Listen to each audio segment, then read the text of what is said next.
جس شہزادے نے ہر کسی کو اپنے قدموں میں رکھا، اسی شہزادے کو زندگی نے ایک نوکر کے قدموں میں گرا دیا۔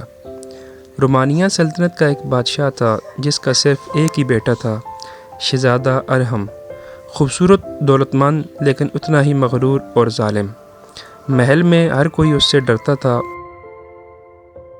ایک دن غریب سی نوکرانی مریم محل میں کام کے لیے آئی۔ وہ چپ چاپ رہتی اور صرف اپنے کام سے مطلب رکھتی، لیکن شہزادہ ارحم کو اس کی یہ سادگی بالکل پسند نہ تھی۔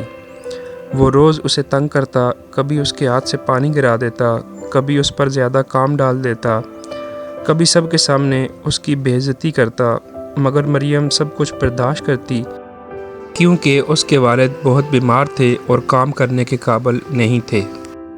ایک دن مریم کے والد کی حالت بہت بگڑ گئی۔ گاؤں کے حکیم نے بتایا اس بیماری کا علاج صرف جنگل کے درمیان ایک پرانی سرنگ میں اگنے والے جادوئی پودے کے عرق سے ہو سکتا ہے، لیکن وہاں جانا موت کو دعوت دینا ہے۔ مریم نے ہمت کی، وہ اکیلی جنگل کی طرف نکل پڑی۔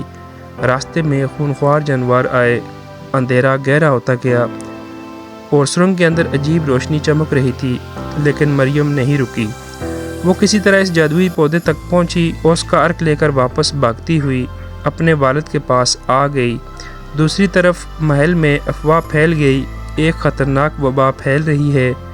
شہزادہ ارحم نے فوراً حکم دیا، اگر کسی کو بھی یہ بیماری یا شبہ ہو اسے محل سے نکال دیا جائے، اور جب اسے پتہ چلا کہ مریم کے والد کو وہی بیماری ہے تو اس نے فوراً حکم دیا کہ اسے نکال دو، ورنہ یہ بیماری ہمیں بھی لگ سکتی ہے۔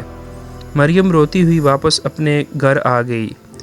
کچھ دن یوں ہی گزرے، مگر ایک دن وہی ہوا جو ارحم نے سوچا بھی نہ تھا۔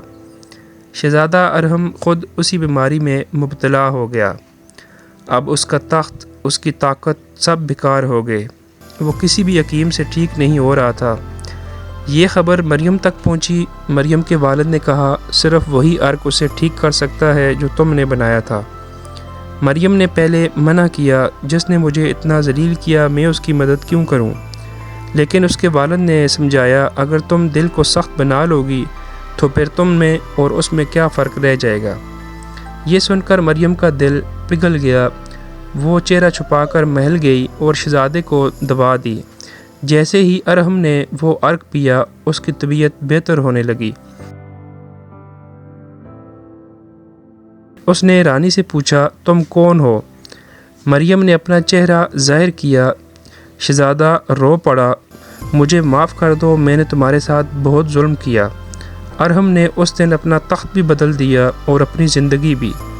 اس نے مریم سے کہا، تم نے میری زندگی بچائی، اب میں اپنی زندگی تمہارے نام کرنا چاہتا ہوں۔